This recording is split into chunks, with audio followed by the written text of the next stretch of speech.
Um,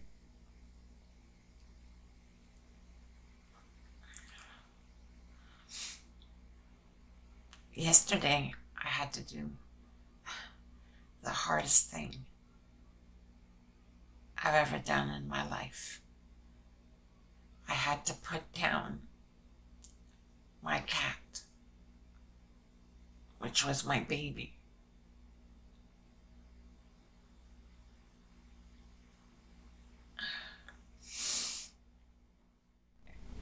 We've only been together for like 8 years,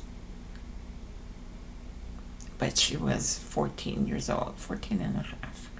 So I was with her 8 years and a half. But God,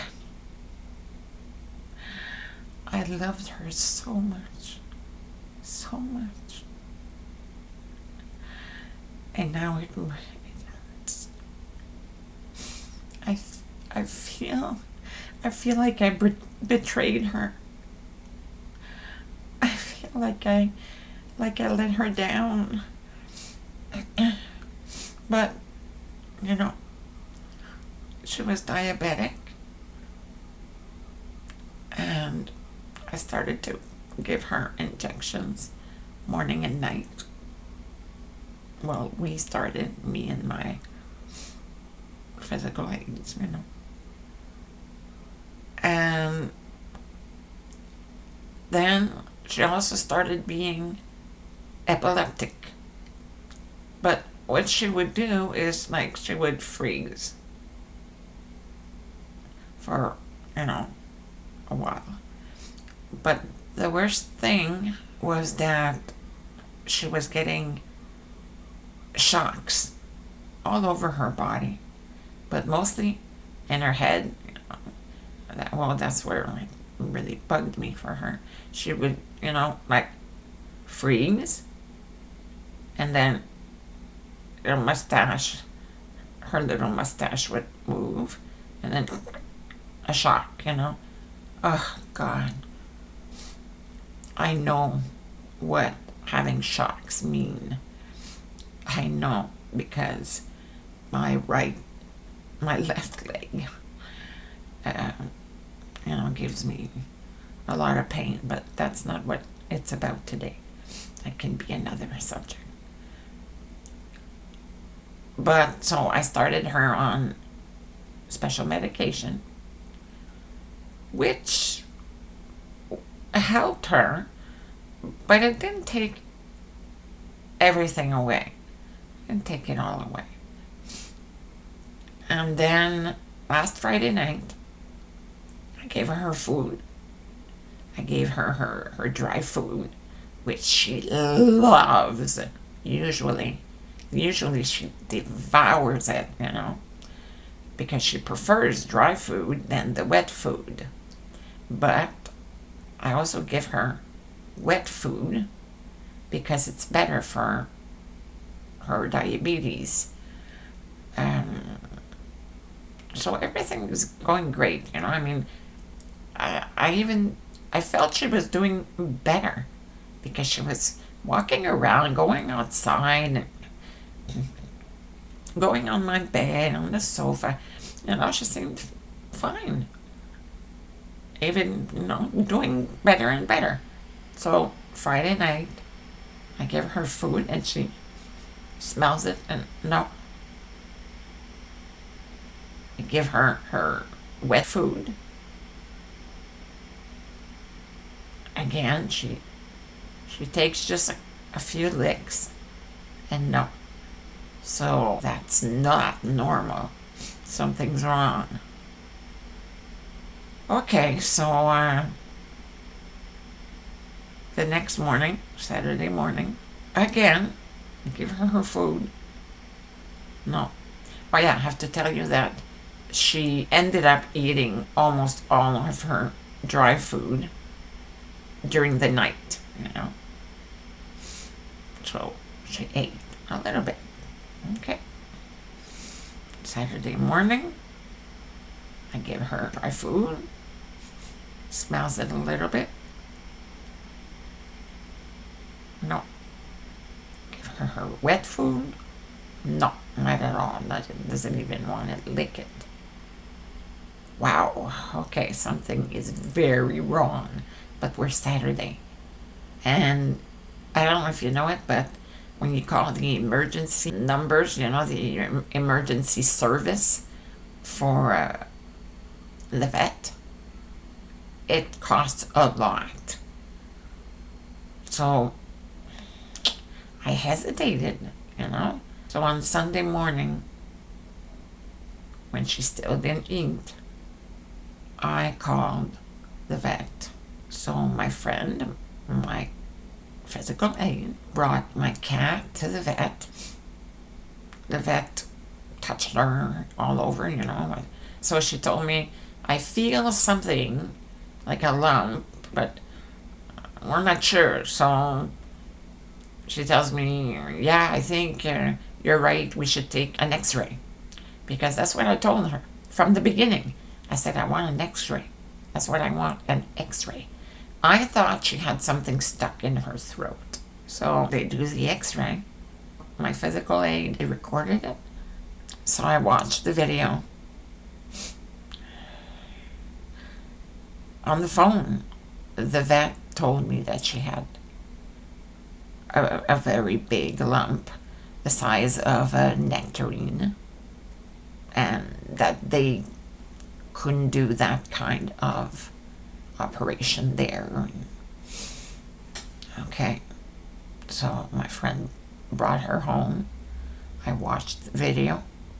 I thought, okay, I'm going to call her real vet Monday morning, and I'm going to ask if they can do the operation. Okay, but then I watched the video. Poor baby. It wasn't the size of a clementine or of a nectarine it wasn't the size of that. It was the biggest thing in her body. If I can, I might show it to you.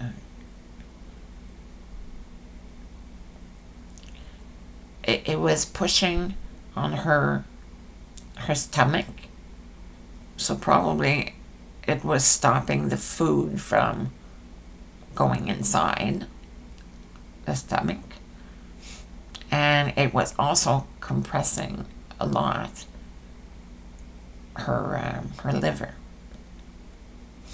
But it was so big. She was walking like she was drunk, and even her little legs in the back had some trouble. So I figured, no, I can't make her suffer any longer. She's not eating. This is the third day not eating. I can't go any longer. So I made an appointment to put her down. It was so hard. First of all, when they gave her a tranquilizer, my ass. It like it activated her epilepsy. I had never seen her like that. She was shaking from all over, and then she ended up opening her mouth, going, It's like, wow, poor baby. And she was like that there, and it's like as if she wasn't there. My baby wasn't there. It was awful, and I cried so much. My God. And I wanted them to put her on me, just like we used to always do, me and her, on me, and cuddle, and I would like pet her belly, and have her on me like a little baby, and I could watch movies with her like this, and oh my God. So they put her on me like that, and And then they gave her the last injection. That didn't take long. That didn't take long. It's gonna be very hard. And no, I don't want another cat because she's irreplaceable, and it hurts too much. It hurts too much when they go away. Too much. So you see, I have this feeling of being guilty of putting her down, but I didn't want her to suffer anymore because now she was suffering for 2 months because it had been 2 months since she started her epilepsy. Gosh. So when I came back home, we tried to take away as much as we could because anything that could remind me of her, but still, remind me of her. I still always think about her. It's like she's everywhere, but she's not. And now instead of seeing all the things where, that where she would sleep and everything, I just see like nothing because she was on my desk and she had a big area where she could walk, which I called the bridge, and then the office door is right in front of the kitchen. So she would be there and she'd be like that, just watching us. Oh God, she was cute. She was such a good cat. She never bit me. Oh, speaking of biting, when they gave her the injection to calm her, gone. At first they asked me, does she bite? No, she never bit and everything. I didn't know why. Then I understood why. So they gave her the injection, and she went, and she bit me, because it hurt her. I'm gonna find out what they gave her, because my other cat, which I had 20 years, didn't do that, and all the animals of my parents, they didn't do that. I'm trying to think how to describe her. She was just like me. She didn't like to be petted too much. But then there were times it's like, okay, pet me. And then she would climb on me. She would go outside on my balcony, which is on the first floor, and she could have easily jumped or go through the railing. And but she could have and couldn't because she was too big. She was too big. She couldn't jump over that, So anyway, she could, because I'm right in front of the street, so I didn't want her to go in the street and get hit. So I closed up my balcony, but she could go outside and see everything. She loved it outside in the summer when there's no sun, in the shade, but not in winter. She would ask the door in winter, and then she would feel how cold the wind is. Well, she would turn around, but she was checking if it was over, the hot weather was back. She would go on her back and her forelegs up in the air, or not straight, but almost, yeah. Her back paws were sticking out. I loved it, and sometimes I would tell her, do a show for me. Maybe a minute later, I would look at her, and she's on her back, oh my God. Every time, I never got sick of it. Never. Every time, I was just amazed how beautiful she was to me.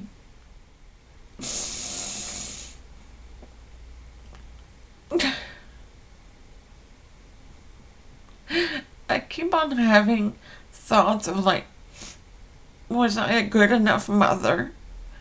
Did she love me? Did I do enough for her?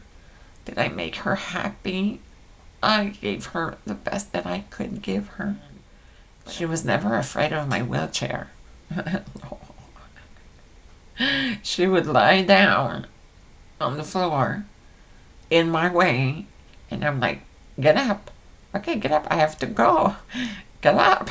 And then I would like sort of roll over her. She would pass between the wheels and her head sticking out. I'm like, come on. And then she'd get up. But I was never alone. Never. I had her. I had her. I really feel like I lost a part of me.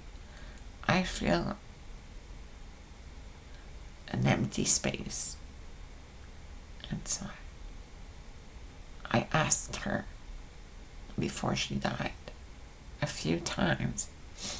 I asked her to come and see me because my other cat, called Superman, which I had 20 years, in the morning, I swear, I sometimes feel his paws like walking in my back, jumping over my legs, and then, gone.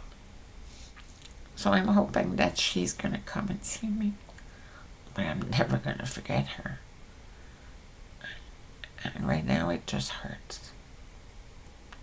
It's just, for maybe the last year and a half, maybe 2 years even, she couldn't jump on the desk anymore. So my father made her some little stairs, because I couldn't buy them because they had to be custom made so that they fit. She would come up, and she was all happy because I could pet her. I had stairs everywhere. I had little stairs to get to the sofa.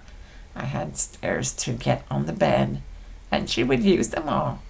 It would have been boring for her not to be able to go on anything, not being able to climb on anything. She used to have eyes. They were always like very big, like that. People would always say, she has such big eyes. Like that. That's normal. She's like that. She's not just surprised to see you. She's like that. She has big eyes.